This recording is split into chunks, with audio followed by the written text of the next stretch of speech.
இரட்சகராகிய இயேசு கிறிஸ்துவின் நாமத்தினாலே உங்களுக்கு என்னோட அன்பின் வாழ்த்துக்கள். இன்றைய நாள் தியானத்துக்காக தேர்ந்து கொள்ளப்பட்ட வேத வசனம் மத்தேயு எழுதின சுவிசேஷம் 8வது அதிகாரம் 10வது வசனம். இயேசு அதை கேட்டு ஆச்சரியப்பட்டு தமக்கு பின் செல்லுகிறவர்களை நோக்கி, இஸ்ரவேலருக்குள்ளும் நான் இப்படிப்பட்ட விசுவாசத்தை காணவில்லை என்று மெய்யாகவே உங்களுக்கு சொல்லுகிறேன் என்றார். திமிர்வாதமாய் கிடந்த தன்னுடைய வேலைக்காரனுக்கு சுகமளிக்க வேண்டுமென்று இயேசு கிறிஸ்துவிடம் வந்த நூற்றுக்கு அதிபதியிடம், நான் வந்து சுகப்படுத்துவேன் என்று இயேசு சொன்னபோது, நீர் என் வீட்டுக்கு வர நான் பாத்திரன் அல்ல, ஒரு வார்த்தை மாத்திரம் சொல்லும், என் வேலைக்காரன் சுகமடைவான் என்று அந்த நூற்றுக்கு அதிபதி சொன்னதை கேட்டு அவனுடைய விசுவாசத்தை குறித்து ஆச்சரியப்பட்டு, இஸ்ரவேலருக்குள்ளும் நான் இப்படிப்பட்ட விசுவாசத்தை காணவில்லை என்று சொல்லி, நீ போகலாம், நீ விசுவாசித்தபடியே உனக்கு ஆக கடவுது என்று சொன்னார்.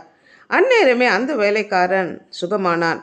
யூதர் அல்லாத புறஜாதியான புறதேசத்தானான 100 ரோம போர் வீரர்களுக்கு தலைவனான அதிகாரியான அந்த நூற்றுக்கு அதிபதிக்கு இருந்த விசுவாசத்தை குறித்து, உறுதியான நம்பிக்கையை குறித்து இயேசு கிறிஸ்து ஆச்சரியப்பட்டார். இப்படிப்பட்ட விசுவாசத்தை தான் அவருடைய பிள்ளைகளான நம்மிடத்திலே எதிர்பார்க்கிறார். மார்க் 6வது அதிகாரத்தில் இயேசு தாம் வளர்ந்த ஊருக்கு வந்து ஜெப ஆலயத்திலே உபதேசம் பண்ணினதை கேட்ட ஜனங்கள் அவருடைய ஞானத்தை குறித்து ஆச்சரியப்பட்டு, அவர் மூலம் நடைபெற்ற பலத்த செய்கைகளை கேள்விப்பட்டு, இவன் தச்சன் அல்லவா, மரியாளுடைய குமாரன் அல்லவா, இவனுடைய சகோதர சகோதரிகள் நம்மோடு இருக்கிறார்களே என்று சொல்லி அவரை குறித்து இடரல் அடைந்தார்கள். அவர்களுடைய அவிசுவாசத்தை நிமித்தம் ஒரு சில நோயாளிகள் மாத்திரம் சுகமானார்களை தவிர மற்ற அற்புதங்கள் அங்கு நடைபெறவில்லை. அவர்களுடைய அவிசுவாசத்தை குறித்து கர்த்தர் ஆச்சரியப்பட்டு கிராமங்களிலே சுற்றி திரிந்து உபதேசம் பண்ணினார். இங்கு இயேசு கிறிஸ்து 2 விதமான காரியங்களை குறித்து ஆச்சரியப்படுகிறார்.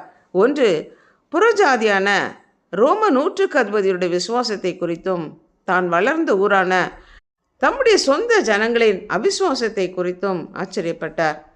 பல 1000 ஆண்டுகளாக தீர்க்கதரிசிகள் மூலமாக முன்னுரைக்கப்பட்டு ஜனங்களால் எதிர்பார்த்து கொள்ளப்பட்டிருந்த மேசியாவான இரட்சகரை அவர்களால் ஏற்றுக்கொள்ள முடியவில்லை, மனமில்லை. நம்முடைய விசுவாசம் எப்படிப்பட்டதா இருக்கிறது? அந்த நூற்றுக்கு அதிபதியின் விசுவாசத்தை போல இருக்கிறதா? இரட்சகரான மேசியாவை நிராகரித்த யூத மக்களுடைய விசுவாசம் போல இருக்கிறதா என்று யோசித்து பார்ப்போம். இயேசு கிறிஸ்துவை விசுவாசித்ததன் மூலம் அந்த நூற்றுக்கு அதிபதி பெற்றுக்கொண்டது தன்னுடைய வேலைக்காரனுடைய சுகம் மாத்திரமல்ல, தன்னுடைய ஆத்தும ரட்சிப்பை பெற்றுக்கொண்டான். இந்த யூத மக்கள் இழந்தது சுகத்தை மாத்திரமல்ல, ஆத்தும ரட்சிப்பையும் இழந்து போனார்கள். ஜெபிப்போம். அன்புள்ள ஆண்டவரே, எங்களை படைத்தவரே, எங்களுக்காக ஜீவனை கொடுத்து எங்களை மீட்டுக்கொண்டவரே, அந்த நூற்றுக்கு அதிபதியிடம் காணப்பட்ட உறுதியான நம்பிக்கை எங்களிடத்திலே காணப்படவும், எங்களுடைய விசுவாசத்தை குறித்து கர்த்தர் ஆச்சரியப்படத்தக்க விதத்தில் உங்கள் மேலையும் உங்களுடைய வார்த்தைகளின் மேலையும் உறுதியான நம்பிக்கை கொள்ளத்தக்கதான கிருபை தாங்க.